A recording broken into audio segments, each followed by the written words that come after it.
Malapit na po magsimula any moment ang ating pagbaba para sa short excursion. Nais po naming imbitahan na pumunta na po ngayon sa kani-kanilang mga meeting places ang mga pasahero na may colored tours para hindi po tayo maiwan ng ating mga bus.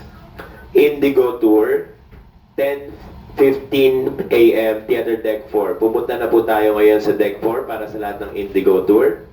Emerald Tour, Theater Deck 4, 10:30 a.m.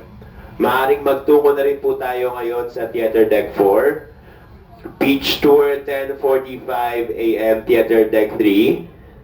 Sa loob ng ilang minuto, maaari na rin po kayong tumungo sa Theater Deck 3 para sa Beach Tour.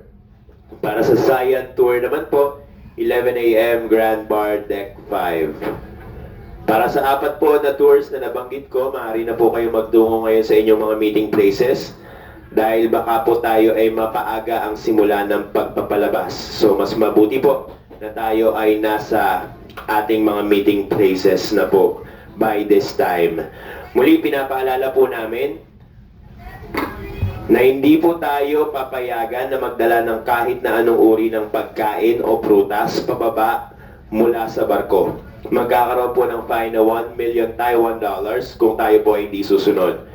Mula naman po sa labas, paakyat ng barko, maaari po kayo magdala ng kahit anong pagkain basta make sure po na ito ay selyado, hindi pa nabubuksan. Ngunit ang prutas po, hindi po yan iaalaw na iakyat sa barko. Ang e-cigarettes or vape ay hindi rin po iaalaw. Meron din po yung fine na 1 million Taiwan dollars. So tayo po ay sumunod kung ayaw po natin na magbayad ng mga fine na ito. Kung kayo po ay gustong humabol ng aming short excursion tours, maaari po kayong bumili sa aming